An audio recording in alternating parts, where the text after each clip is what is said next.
La política fundamentalmente es negociación, es acuerdo entre las grandes fuerzas en un país en determinado momento dirigen al propio país en la materia administrativa y de política interna y exterior. Y las elecciones europeas significan esto, precisamente invitamos al doctor Igor Cuoto, especialista en negociación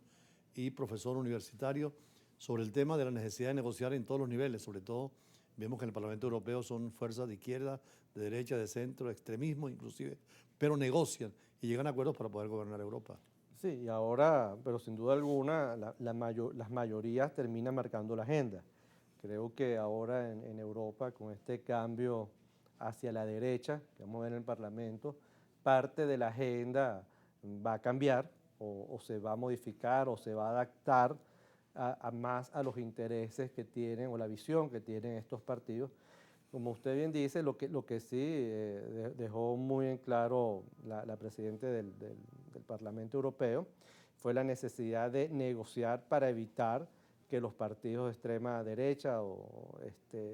secuestraran la agenda del Parlamento Europeo y de forma tal de que la negociación, como usted bien dijo, es necesaria, pero para eso es importante también que los partidos de izquierda entiendan de que tienen que ceder en algunos puntos para evitar bloquear a los extremos, tanto los extremos, los partidos de extrema derecha como los partidos de extrema izquierda. Ahora es interesante observar cómo 27 países pueden ponerse de acuerdo en políticas internacionales, sobre todo, y en desarrollo económico, con un solo Banco Europeo, con un solo Corte Internacional de Derechos Humanos, con una sola moneda. ¿Es posible en América Latina que los gobiernos negocien y los pueblos algo similar a la Unión Europea? Bueno, todo es posible, pero para eso se necesita una gran madurez y definitivamente recordemos que la Unión Europea empezó con con la Comunidad Económica Europea. Aquí han habido varios intentos de tratar de generar un gran bloque económico, comercial, entre los países del norte de Sudamérica, lo que era antes los países de la Comunidad Andina, y por supuesto los países del Mercosur. Venezuela también trató de participar allí, pero definitivamente hasta que no se desarrollen muy bien los mecanismos de comercio, las economías y por supuesto las instituciones, porque yo creo que la fortaleza de las instituciones es primordial para que cuando se dé ese paso hacia la consolidación de un acuerdo de cooperación internacional y formar y ceder un poco de la soberanía en ciertos temas a estos órganos multilaterales, bueno, si no hay madurez en las instituciones va a ser muy difícil llegar a ese estadio. Así que bueno, apostemos primero al desarrollo interno, al desarrollo y consolidación de nuestras instituciones, al desarrollo de nuestras economías, y a partir de allí, bueno, empezar a ver si se generan esas oportunidades. O sea, sigue siendo un reto para América Latina la integración que no se ha podido lograr desde Bolívar, que hablaba de una nación de república, y ahí hay que negociar, como tú señalas, entre los distintos factores de poder, ¿no? Claro, pero además que hay algo importante, por ejemplo, cuando nos miramos hacia la Unión Europea, es verdad, hay partidos de derecha, hay partidos de izquierda, la agenda de la Unión Europea es una agenda mucho más compleja que la agenda que pueda existir en una unión latinoamericana parecida a la Unión Europea, pero esa madurez de las instituciones y de los partidos ha permitido centrarse en los puntos de consenso y no en los puntos de disenso. Yo creo que esa madurez también es la que haría falta aquí en Latinoamérica para que indistintamente de los gobiernos que estén al mando de los distintos países en Latinoamérica, en Sudamérica, bueno, entiendan de que hay un conjunto de temas con los cuales hay que apoyar indistintamente si hay partidos de derecha o partidos de izquierda dentro o fuera de la frontera. Veíamos ahora a presidentes de España votando. También esto fue una especie de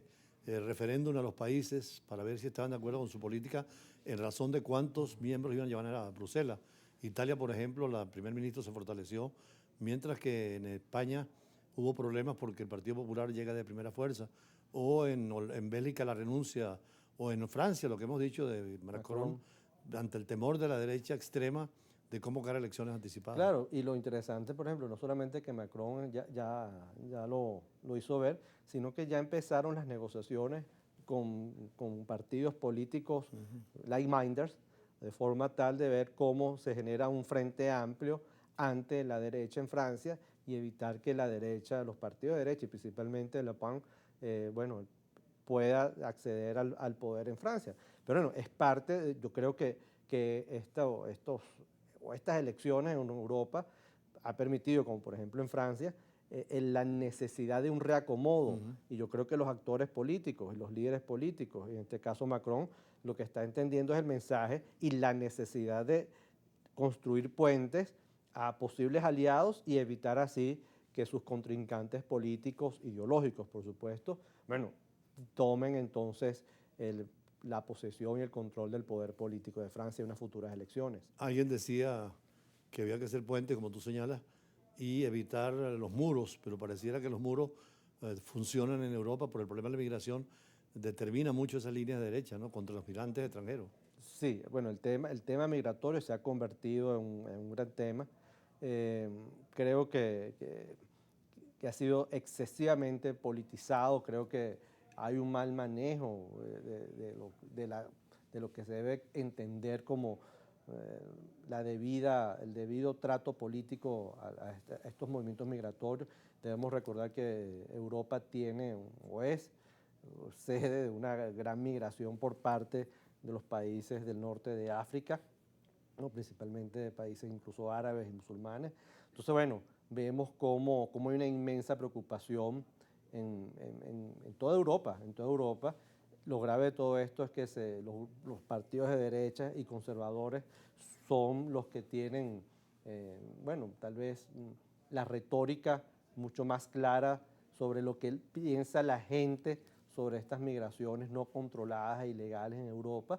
Y bueno, y parte de eso lo vemos en los resultados en estas elecciones parlamentarias. Yo creo que el gran debate de los partidos políticos no es si se maneja desde el punto de vista ideológico, sino cómo se manejan desde el punto de vista real y pragmático y de lo que le conviene y de lo que piensan sus ciudadanos. A partir de allí es que deben partir sus políticas y sus posiciones, más allá de que si se siente un partido de izquierda o si es un partido de derecha. Si Yo está creo que desconectado de la realidad, va a ser muy difícil ese apoyo. sí, las ideologías eran muy importantes hace unos años y habían grandes conceptos para hacer modelos únicos de derecho de izquierda. Hoy en día es el sentido práctico de la realidad y resolver problemas. Claro. Creo que por eso votaron los europeos. Por cierto, la presencia, usted que ha estado en el Caribe y en Curazao, de esas colonias que todavía existen o pertenencia europea, caso de Aruba, Curazao, Bonaire o Martinica, todavía siguen con el modelo europeo, pero también sistema parlamentario, ¿no? Sí, y lo importante de esto es que, bueno, ellos han tenido sus espacios de desarrollo, ellos han tenido sus espacios para la autodeterminación de algún conjunto de políticas y, por supuesto, eso es lo que le ha permitido a ellos tener cierta independencia, pero sin perder los lazos. Por ejemplo, lo vemos con Curazao, Bonaire y Aruba con Holanda. Lo vemos en San Martín, que es interesantísimo, porque una mitad es francesa y la otra mitad es holandesa, pero no han perdido esos lazos, no han perdido esa relación, y eso lo que permite es que, bueno, tomar lo mejor de ellos en cuanto a la autonomía, etcétera, pero sin perder entonces tal vez esas buenas prácticas de los países europeos. Por cierto, usted tuvo una experiencia muy interesante como profesor y compartimos alguna vez la docencia en Curazao, en la Universidad Internacional del Caribe, que es buscar precisamente ese modelo de lo bueno de Europa, pero también lo de América Latina, y ensamblar en una serie de carreras o especializaciones modernas, ¿no? Sí, yo creo que hoy en día, hace 30, 40 años, la gran pregunta era, o el gran reto era el acceso al conocimiento. Hoy en día el problema no es el conocimiento, hoy todos tenemos acceso al conocimiento y las universidades, y lo que se está buscando es que las universidades hoy en día sean mucho más prácticas en cómo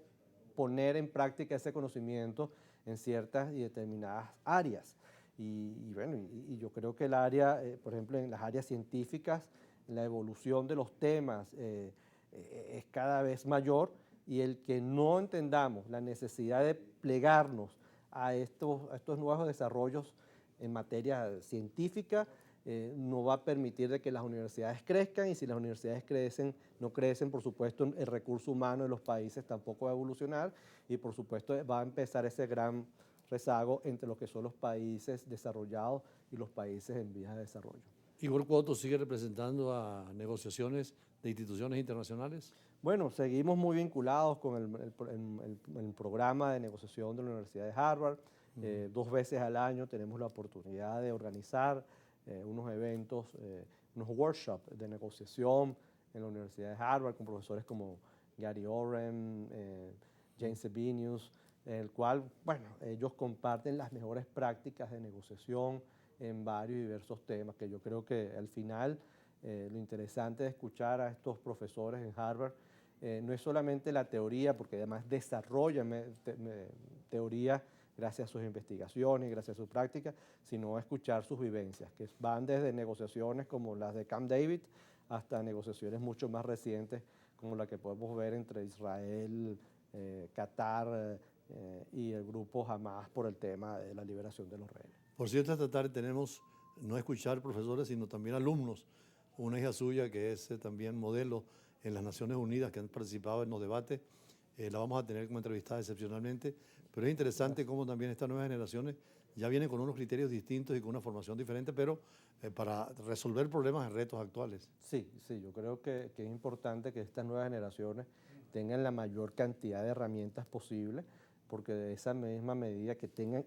herramientas como jóvenes, al momento de ser adultos, creo que le van a ser de mucha utilidad en su vida de adulto como profesional, indistintamente de la materia en la cual quieran desarrollar su campo profesional. Vamos a escuchar entonces también a quien es su hija, que ha trabajado mucho en Naciones Unidas, en los modelos sobre todo, y en temática internacional. Y es increíble cómo tienen conocimientos prácticamente de la realidad mundial que en nuestro tiempo no teníamos los jóvenes. Yo estoy impresionado. Hoy en día uno escucha a estos muchachos, y en el caso, por ejemplo, de mi hija, habla de temas, y no solamente de diversidad de temas, ¿no? Que van desde el tema de Palestina Sí. hasta otros temas como el tráfico humano, etcétera, pero lo impresionante es la profundidad del estudio, porque investigan muchísimo y al final el debate y el nivel de debate que tienen, ¿no? Porque nace de la investigación. Y además de eso, lo interesante es la formalidad, es decir, cómo tienen que estar estructuradamente preparados, no solamente para dar un discurso o prepararse para un debate, sino a la hora de entregar los documentos que deben ser objeto de ese debate también para ver cuál resolución pasa o no. Así que yo creo que es una gran iniciativa de los colegios y ojalá que pase como en República Dominicana, en donde el modelo de las Naciones Unidas se da incluso en los colegios públicos. Y vemos cómo en República Dominicana hay encuentros de colegios públicos donde el modelo es discutido, es practicado, etcétera, y estos jóvenes entonces tienen estas herramientas que son tan eficientes. Lo invitamos a que se quede en el estudio para que vea también a su hija discutiendo y conversando sobre estos temas internacionales en un programa casi siempre de adultos, pero invitamos a estos muchachos que participan en estos modelos de Naciones Unidas. Y con el mayor orgullo y recordando de que el gran coleado aquí en esta invitación soy yo, porque entiendo que la invitada principal es ella, así que agradecido, embajador, de darle no solamente la oportunidad a ella, sino que estoy claro de la oportunidad y el interés que tiene usted de apoyar a los jóvenes en todos estos temas tan interesantes que son. Gracias, Igor Cotto, y vamos a escuchar después de los comerciales unas respuestas en el campo internacional de una joven, muy joven, pero que ha participado ya en muchos eventos. Ya regresamos.